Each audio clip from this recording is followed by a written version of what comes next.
자, 오늘 전체 보는 말씀 역대상 21장 1절에서 8절까지 말씀 한 목소리로 읽어보겠습니다. 시작. 사탄이 일어나 이스라엘을 대적하고 다윗을 충동하여 이스라엘을 계수하게 하니라. 다윗이 요압과 백성의 지도자들에게 이르되 너희는 가서 브엘세바에서부터 단까지 이스라엘을 계수하고 돌아와 내게 보고하여 그 수요를 알게 하라 하니 요압이 아뢰되 여호와께서 그 백성을 지금보다 100배나 더하시기를 원하나이다. 내 주 왕이여 이 백성이 다 내 주의 종이 아니니까 내 주께서 어찌하여 이 일을 명령하시나이까 어찌하여 이스라엘이 범죄하게 하시나이까 하나 왕의 명령이 요압을 재촉한지라. 드디어 요압이 떠나 이스라엘 땅에 두루 다닌 후에 예루살렘으로 돌아와 요압이 백성의 수요를 다윗에게 보고하니 이스라엘 중에 칼을 뺄 만한 자가 110만 명이요 유다 중에 칼을 뺄 만한 자가 47만 명이라. 요압이 왕의 명령을 마땅치 않게 여겨 레위와 베냐민 사람은 계수하지 아니하였더라. 하나님이 이 일을 악하게 여기사 이스라엘을 치심해 다윗이 하나님께 아뢰되 내가 이 일을 행함으로 큰 죄를 범하였나이다. 이제 간구하옵나니 종의 죄를 용서하여 주옵소서. 내가 심히 미련하게 행하였나이다 하니라. 아멘. 하나님의 영이 내주하고 있는 그리스도인입니다. 그런데 그리스도인이 어떻게 그런 상황에 죄를 지을 수 있을까? 우리는 이렇게 반문할 수 있어요. 아니 믿는 자리라도 다들 죄 짓고 사는 거 아니에요? 그렇게 반문을 할 수 있겠죠? 그런데 죄를 짓는다는 것이 그렇게 일상의 패턴의 한 부분으로 여길 만큼 가볍게 취급할 문제가 아니라는 거예요. 세상은 기본적으로 죄 가운데 살고 있습니다. 하지만 우리 그리스도인들은 예수님이 우리에게 죄사함의 용서를 베풀어 주셨잖아요. 은혜를 우리가 받았습니다. 그렇기 때문에 어둠에 굉장히 민감해야 돼요. 아니 민감할 수밖에 없고 더럽고 부끄러운 일에 매우 예민합니다. 하나님과 다시 멀어진다? 이런 것은 이 가장 무서운 현실로 느껴지는 것이 우리 그리스도인들이에요. 다들 죄 짓고 사는데 나도 이 정도쯤이야 지을 수도 있지 않겠어? 이런 생각을 할 수도 있겠지만은 우리가 이 그리스도인이든지 아니면 아니는지 하는 것을 우리가 가늠해 볼 때 이 죄에 대한 민감함, 예민함이 어느 정도냐에 따라서 정말 그가 그리스도인이 아닐 수도 있고 또 그리스도인이지만 굉장히 죄가 한참 진행되어서 감각이 완전 무뎌져 있는 그런 상황일 수도 있고 아무튼 이 죄를 가볍게 여기는 사람을 보면은 둘 중에 하나예요. 이 그냥 정상적인 그리스도인으로서 다들 죄 짓는데 나도 죄 질 수 있는 거 아니야? 이렇게 생각하는 사람은 있을 수가 없다는 겁니다. 심지어 요한일서에 보게 되면은 이 하나님의 사람은 범죄할 수가 없다. 범죄를 못한다. 오히려 죄를 지는 사람은 사단에게 속한 사람이다. 이렇게까지 아주 고발을 하고 있습니다. 여기 이제 죄를 못 짓는다는 것은 계속해서 똑같은 죄를 반복해서 지을 수가 없다는 거예요.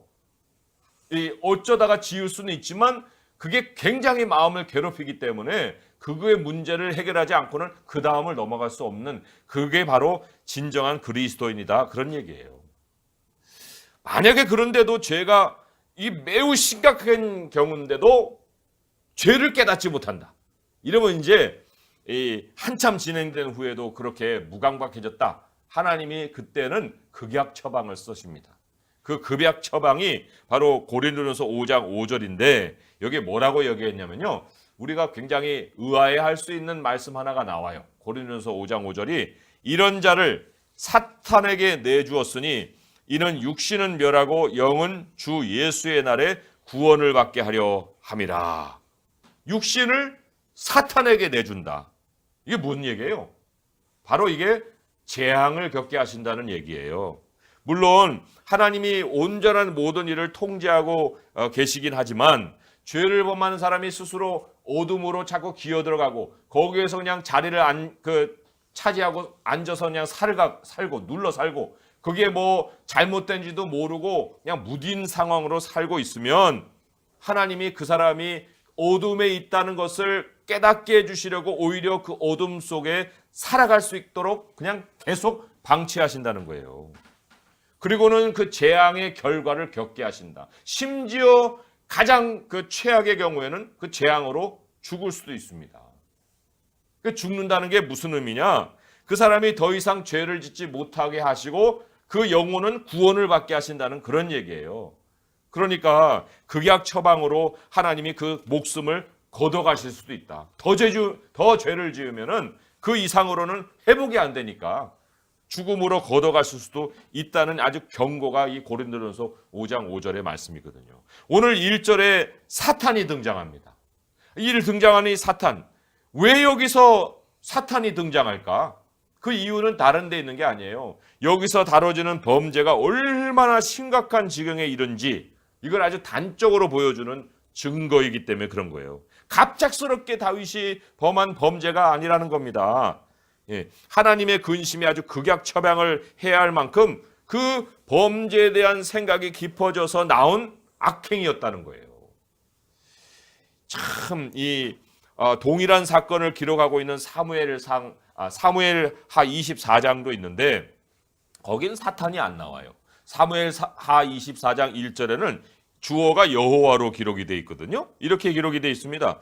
여호와께서 다시 이스라엘을 향하여 진노하사 그들을 치시려고 다윗을 격동시키사 가서 이스라엘과 유다의 인구를 조사하게 하신지라. 그런데 오늘 읽은 이 역대상의 똑같은 기록인데 여기에는 주어가 여호와로부터 사탄으로 바뀌어져 있습니다. 왜 그랬을까? 이거는 한 가지 이유밖에 없는 거예요. 하나님께서 이 다윗과 이스라엘을 이 사탄에게 내주어서 재앙을 통해서 심지어 그것이 죽음일지라도 7만 명이나 죽었거든요. 죽음일지라도 구원을 하시려는 의도를 드러내신 것뿐만 아니라 이 범죄가 얼마나 심각하냐 하는 그것을 고발하는 그러한 의도였다. 이렇게 생각을 해볼 수 있는 거예요.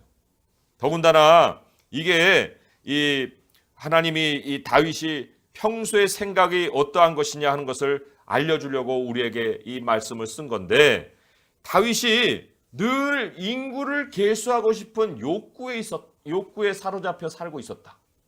좀 이상하지 않아요? 다윗이라는 인물이 그런 욕구가 있었을까 싶은데 그걸 버리지 못하고 때를 기다리고 있었다 하는 그런 암시가 바로 사탄의 등장인 거예요. 자, 3절에 요압이 말립니다. 요압이 아뢰되 여호와께서 그 백성을 지금보다 100배나 더 하시기를 원하나이다. 내 주 왕이여 이 백성이 다 내 주의 종이 아니니까 내 주께서 어찌하여 이 일을 명령하시나이까? 어찌하여 이스라엘이 범죄하게 하시나이까? 이렇게 지금 뭔가 말리려고 했는데 왕이 어떤 다윗이 태도를 보였느냐? 왕의 명령이 요압을 재촉한지라 그랬어요. 더 강하게 고집스럽게 밀어붙이고 있습니다. 그럼 뭐 부하로서 할 도리가 있어요? 왕의 명령을 따를 수밖에 없는 거죠. 이미 이 다윗에게 그런 마음이 있었고 그 마음을 이제 사탄이 충동시키고 격동시키는 이러한 그 상황을 여기서 말씀을 하고 있습니다. 그러니까 욕심을 품으면 그 욕심은 사탄이 유혹하는 재료가 되는 거예요. 덫이 되는 겁니다. 사실 이 인구조사 자체는 문제가 없습니다. 왜냐? 이게 굉장히 조심스럽긴 하나 출애굽기 30장 12절에 보면은 그 계수를 할 수 있도록 하나님이 법을 세워주셨어요.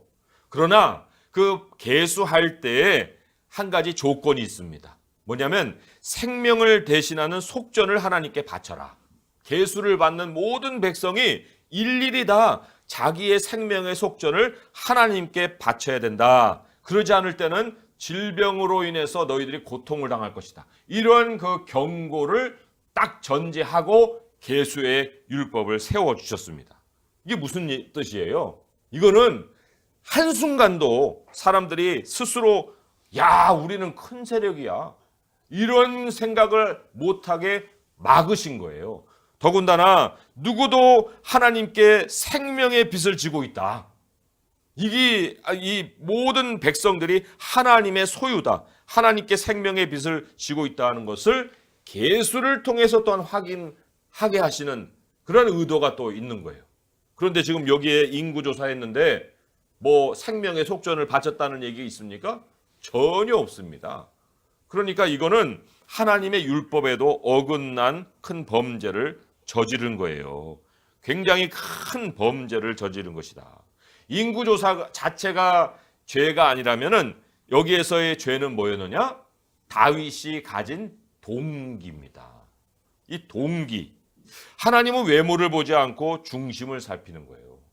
그러니까 하나님, 계수해도 된다고 했잖아요. 그래서 나가 계수를 했는데 뭐 잘못이에요? 모양으로는 그렇죠. 그렇지만 그 중심의 의도를 보시는 하나님이시기 때문에 그건 굉장한 악이었다는 거예요. 그렇게 하나님의 마음에 합했던 다윗인데 오랜 전쟁을 통해서 이 하나님이 승리를 주셨지만 아이러니하게도 그 전쟁으로 인해서 전투력이라는 개념이 자꾸만 머릿속에 이 자리를 잡는 거예요. 승리에 대한 어떤 압박감이 머릿속에 자리를 잡고 있다고도 볼 수가 있습니다. 우리도 사실 우리에게 적용을 해보자면 우리도 매번 말로는 하나님이 하시죠. 하나님이 하십니다. 이렇게는 얘기를 하면서도 우리가 전문 분야에 익숙해지면 익숙해질수록 그 전문성이 믿음을 대체할 때가 많아요. 굉장히 위험한 거예요. 참 그럼에도 불구하고 전문성보다 믿음을 앞세우는 것이 사실 우리가 그 죄를 맞이할 때 대항해야 되는 우리의 신앙의 태도거든요. 하나님, 나는 전문성으로 사는 게 아닙니다. 하나님 주신 믿음으로 사는 거지요. 그런데 여기에서 바로 다윗이 넘어졌다는 겁니다. 참 우리가 얼마나 경각심을 가져야 되는지 몰라요. 성경에서 하나님의 백성이 전투력으로 또는 이 많은 병력으로 싸워 이긴 사례가 단 한 건도 없어요. 오히려 병력이 많으면 하나님이 그 병력을 줄여버리셨죠. 무기가 없으면 소리를 질러서라도 이겼지 세상과 똑같은 어떤 장비를 갖추고 이겨본 적이 한 번도 없다는 거예요. 핵심은 그래서 전투병력이나 전투력이 아니라 얼마나 하나님을 의지하느냐, 그게 아주 핵심인데, 이 다윗 이후에 왕정 시대가 이제 계속 이어지는 그 가운데 많은 전쟁들이 있었지 않습니까? 거기에서도 우리에게 몇 가지 샘플을 이제 제시를 하는데 그 샘플들 세 가지만 한번 찾아보면 어떻게 승리가 있었느냐 하는 걸 우리가 확신을 할 수가 있습니다. 우리 샘플 한번 볼까요? 첫째는 역대하, 다 역대하에서 나오는 거예요. 첫 번째는 역대하 13장 18절의 말씀을 보겠습니다. 역대하 13장 18절 말씀 673쪽에 있죠. 같이 한번 한 목소리를 읽어볼게요. 13장 18절 시작. 그때 이스라엘 자손이 항복하고 유다 자손이 이겼으니 이는 그들이 그들의 조상들의 하나님 여호와를 의지하였습니다. 여기 의지하였다는 말이 나오죠. 그 다음 장 14장 두 번째 예입니다. 14장 11절 12절의 말씀 같이 한번 읽어볼게요. 시작. 아사가 그의 하나님 여호와께 부르짖어 이르되 여호와여, 힘이 강한 자와 약한 자 사이에는 밖에 도와줄 이가 없사오니 우리 하나님 여호와여, 우리를 도우소서. 우리가 주를 의지하오며 주의 이름을 의탁하옵고 이 많은 무리를 치러 왔나이다. 여호와여, 주는 우리 하나님이시오니 원하건대 사람이 주를 이기지 못하게 하옵소서 하였더니 여호와께서 구수 사람들을 아사와 유다 사람들 앞에서 치시니 구수 사람들이 도망하는지라 했습니다. 또한 마지막으로는 16장이에요. 16장 조금 몇 절 되지만 같이 한번 읽어볼게요. 16장 7절에서 10절까지입니다. 16장 7절에서 10절 시작. 그때 선견자 하나니가 유다 왕 아사에게 나와서 그에게 이르되 왕이 아람 왕을 의지하고 왕의 하나님 여호와를 의지하지 아니하였으므로 아람 왕의 군대가 왕의 손에서 벗어났나이다. 구수 사람과 룻 사람의 군대가 크지 아니하며 말과 병거가 심히 많지 아니하더니까 그러나 왕이 여호와를 의지하였으므로 여호와께서 왕의 손에 넘기셨나이다. 여호와의 눈은 온 땅을 두루 감찰하사 전심으로 자기에게 향하는 자들을 위하여 능력을 베푸시나니 이 일은 왕이 망령되에 행하였은즉 이후부터는 왕에게 전쟁이 있으리다 하매 아사가 노하여 선견자를 옥에 가두었으니 이는 그의 말에 크게 노하였음이며 그때 아사가 또 백성 중에서 몇 사람을 학대하였더라. 아멘. 옛날에 하나님 의지할 때는 전쟁에서 아람 군대도 떠나가 버리고 그리고 승리도 했는데 어떻게 지금은 이런 식으로 하나님을 의지하지 않고 있을 수 있습니까? 선지자가 얘기해도 귀담아 듣지를 않는 거예요. 하나님 뭐라고 했습니까? 여기에 전심으로 자기를 찾는 자에게 자기에게 향하는 자에게 능력을 베푸신다 그랬잖아요. 나라만 아니라 개인의 삶의 안보도 어떤 숫자에 있는 게 아니에요. 여기에 전심으로라는 것은 마음의 열심으로 이런 얘기가 아니라 동기를 얘기하는 거예요. 모든 동기가 작은 것에서부터 큰 일에 이르기까지 다 하나님을 향해서 있다. 하나님을 의지하는 것에 있다. 이런 면에서 오늘 본문으로 돌아오게 되면 하나님이 평가하신 다윗이 어떻습니까? 7절에 하나님이 이 일을 악하게 여기사 이스라엘을 치셨다. 악하게 여기셨다. 이 악이라는 게요, 우리 그리스도인들하고 아주 동떨어진 현실이 아닙니다. 성경에 나오는 악은 다 나는 아니야. 읽을 때 악은 저기 사람이고 나는 악이 아니지. 이렇게 생각하겠지만은 악이라는 개념은 하나님을 등지는 거거든요. 잠깐이라도 등지는 것이 다 악이에요. 악인은 영원히 하나님을 정말 등져 있는 사람이, 완전히 하나님을 등져 있는 사람이고, 이 그리스도인들도 순간순간 하나님의 뜻과 반대되는 일을 할 때 그 악이 내 안에 모양으로 자리 잡을 수가 있는 거예요.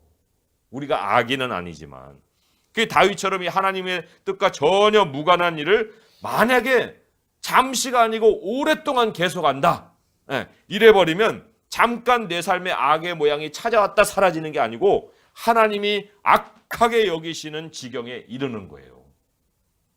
이런 평가를 받는 것이 얼마나 삶의 비극적인 일을 만들어내는가. 그런데 이제 한 가지 의문이 있습니다. 무슨 의미느냐? 아니, 악은 다윗이 저질렀잖아요. 그런데 왜 하나님은 이스라엘을 치셔요? 이게 이상하잖아요. 다윗도 여기에 문제 제기를 했습니다. 17절 읽지는 않았지만 17절의 말씀이 이렇게 기록되어 있어요. 하나님께 아뢰되 명령하여 백성을 계수하게 한 자가 내가 아니니까 범죄하고 악을 행한 자는 곧 나이니이다. 이 양떼는 무엇을 행하였습니까? 청하건대 나의 하나님 여호와여 주의 손으로 나와 내 아버지의 집을 치시고 주의 백성에게 재앙을 내리지 마옵소서. 그렇게 기도를 했습니다. 사실 정말 이 백성들이 뭘 했다는 거예요. 그런데 참 사실 하나님이 우리를 사탄에게 내주시면 무서운 일이 벌어지고 내 인생이 파괴되는 일도 있게 되는데, 그런데 더 문제는요, 내가 파괴된다는 것은 내 삶의 환경이 파괴된다는 거예요. 내 삶의 환경이 파괴되는 것 중에 중심 중에 중심은 뭐냐면 자기가 자기의 능력이라고 여겼던 그 영역이 치명타를 얻는다는 겁니다. 그 영역이 뭐였어요? 군대였잖아요. 이스라엘 백성이었잖아요. 그 이스라엘 백성들이 내 능력이 된다라고 생각했던 그 영역을 하나님은 치신다는 겁니다. 인구 수에 비중을 두었는데 그 인구가 7만 명이나 죽어버린 거예요. 7만 명이라는 숫자는 100몇만 명과는 비교할 수 없는 작은 수일 수 있지만 7이라는 그 숫자는 상징적인 거거든요. 하나님이 그러한 그 다윗이 의지한 능력의 근원을 치셨다. 이게 굉장히 중요한 의미가 되는 거예요.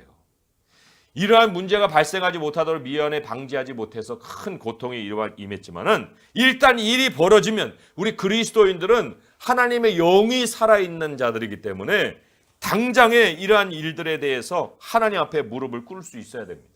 신속히 하나님께 돌아가는 것밖에는 다른 문제 해결의 방책이 없는 거예요. 악이 하나님을 등진 거라면 회개는 하나님께 돌아가는 것인데 회개는 복잡한 일이 아닙니다. 오늘 말씀 8절에 보니까 회개에 두 가지가 기본적인 요소예요. 8절 한번 같이 읽어볼게요. 시작.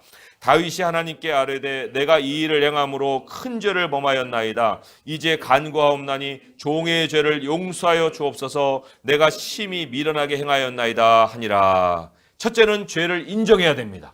뭐 변명이고 뭐 이 핑계고 다 소용없어요.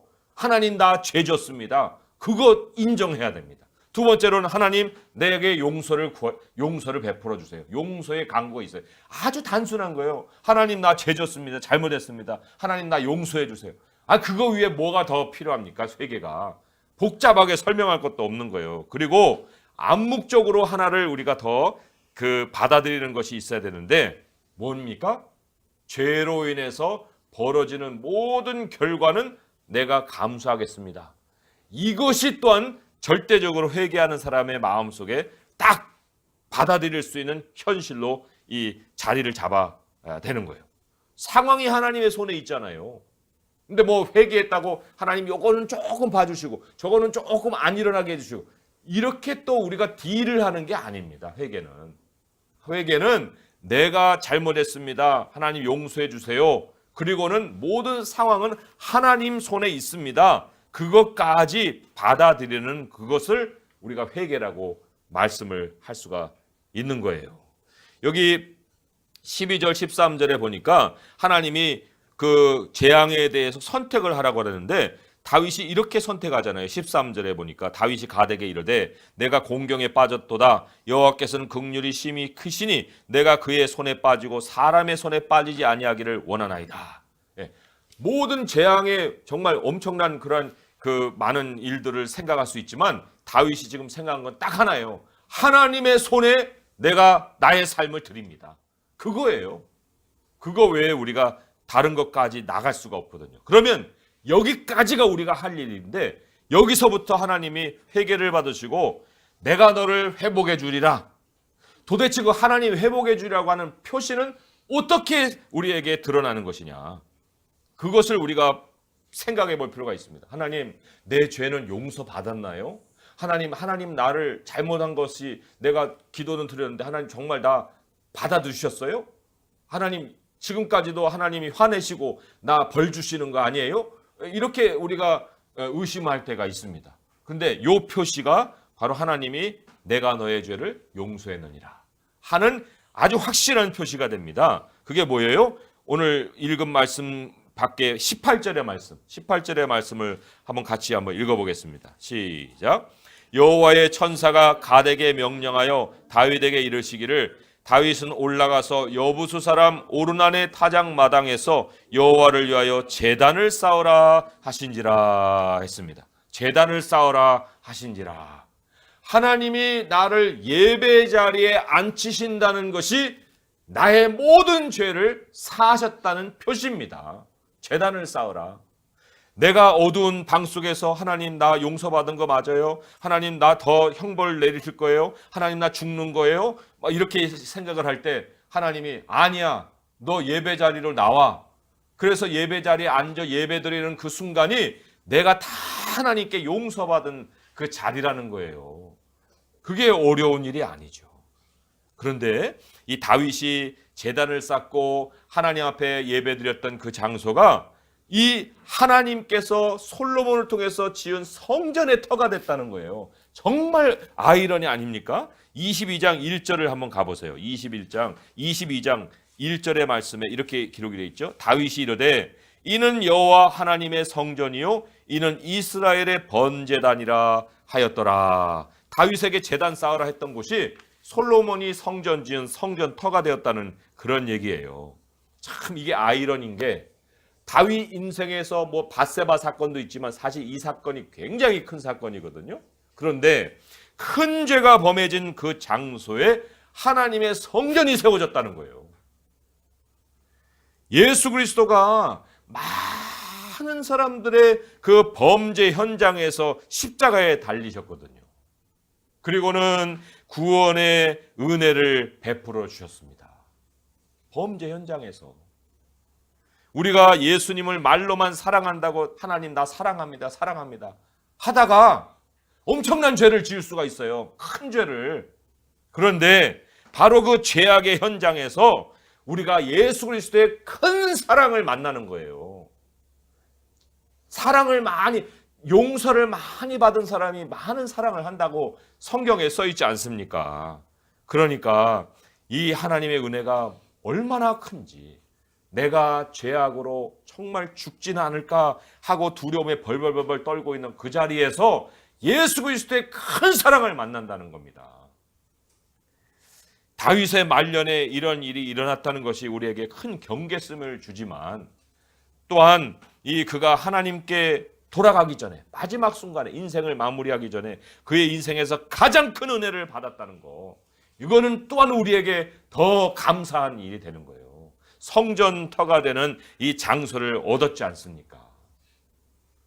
그래서 우리는요, 죽기까지 홀로 설 수가 없어요. 우리는 홀로 서는 존재가 아닙니다. 전문성이 늘어날수록 조심해야 됩니다.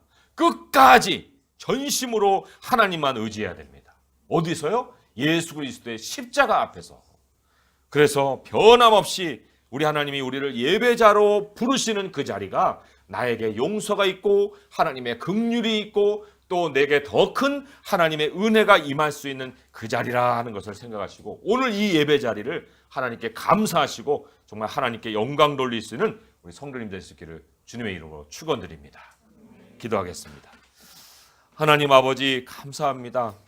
다윗보다 못한 우리인데 우리가 얼마나 큰 죄를 짓고 사는지 우리 스스로도 무지하여 깨닫지 못하고 있을 때 하나님께서 우리에게 잠시의 어려움을 통해서 예수 그리스도의 십자가 자리 앞으로 나오게 하시니 감사합니다. 하나님, 우리가 이 시간 예배드리고 있습니다. 하나님, 저희들의 모든 죄를 용서하여 주옵소서. 하나님, 잘못했습니다. 우리가 다시 하나님을 의지합니다. 어린아이와 같이 우리 주님의 그 품에 안기어 하나님 하루하루 살고 싶습니다. 하나님, 우리의 모든 남은 날을 하나님께서 은혜로 채워줄 줄 믿사오니 오늘 이 예배 자리가 새 출발의 자리입니다. 하나님, 웃고 출발하게 하시고 마음 가볍게 출발하게 하시고 모든 무거운 짐덩어리는 다 내려놓게 하시고 하나님이 우리를 하나님의 손에 두시오니 온전히 주님 의지하고 살아가는 저희가 되게 하여 주옵소서. 예수님의 이름으로 감사하며 기도합니다. 아멘.